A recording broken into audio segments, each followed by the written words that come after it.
Bonjour à toutes et tous, je suis Frédéric Belouz et je suis le négociateur de la CFTC sur les questions de chômage. Et c'est ce thème que j'ai choisi d'évoquer avec vous dans cette chronique éco. Vous l'avez sans doute entendu dans la presse, mais en ce moment, les PSE, les plans sociaux et les vagues de licenciements ont tendance à se multiplier. Je citerai par exemple les 2400 postes supprimés chez Auchan ou encore les 1500 du côté de la banque CCF. Pour faire face à cette montée du chômage, en France, les salariés peuvent compter sur un bel outil hérité de la doctrine sociale du Front populaire et du CNR, l'assurance chômage. L'assurance chômage a vu le jour dans les années 30 en réponse à la Grande Dépression économique qui frappa alors toute l'Europe. Les actions conjointes du Front populaire mais aussi des milieux catholiques et notamment de la CFTC ont permis de faire émerger l'idée d'une protection sociale assurantielle et collective. Mais il faudra attendre la fin de la Seconde Guerre mondiale et la composition du CNR pour voir émerger l'assurance chômage telle que nous la connaissons aujourd'hui. Notre respect de la dignité humaine et du bien commun nous pousse alors collectivement à trouver un système basé sur la solidarité, un principe fondamental de la doctrine CFTC. L'assurance chômage est une forme de solidarité collective où les travailleurs qui ont un emploi contribuent à un fonds, un pot commun qui viendra en aide à ceux qui en sont temporairement privés. Cela reflète l'idée que la prospérité d'une société s'analyse au regard du bien-être de ses membres les plus vulnérables.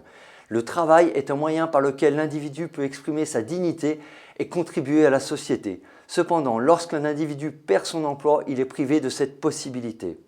L'assurance chômage, en permettant à tout individu de subvenir à ses besoins pendant une période de recherche d'emploi, préserve cette dignité et permet de vivre jusqu'au retour à l'emploi.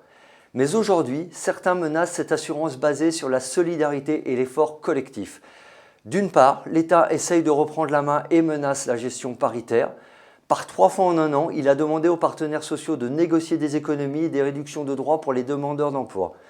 D'autres voudraient détricoter l'assurance chômage au motif qu'elle nourrirait une forme d'assistanat, que la fraude serait massive et qu'elle écornerait la valeur travail. C'est exagéré. Toutefois, c'est vrai, certains font mine d'oublier l'aspect assurantiel du chômage. Ils prennent Pôle emploi comme un guichet auprès duquel on aura un droit de tirage infini, indépendamment du nombre d'années de cotisation. Or, ce qui fait que notre assurance chômage est un bien commun, c'est son caractère collectif, assurantiel et son financement par le travail. C'est-à-dire qu'il doit intervenir quand on est confronté à l'accident de parcours qu'est le chômage. Si l'on considère le chômage comme un droit à la paresse et non plus comme un accident de la vie, alors on fait peser sur le collectif des choix de vie que le système ne peut pas supporter.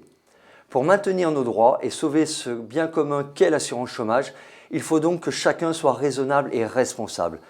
En résumé, la doctrine sociale soutient l'assurance chômage car elle est vue comme un moyen de protéger la dignité humaine, de promouvoir la solidarité, de favoriser le bien commun, de garantir la justice sociale et de protéger les individus contre des aléas économiques.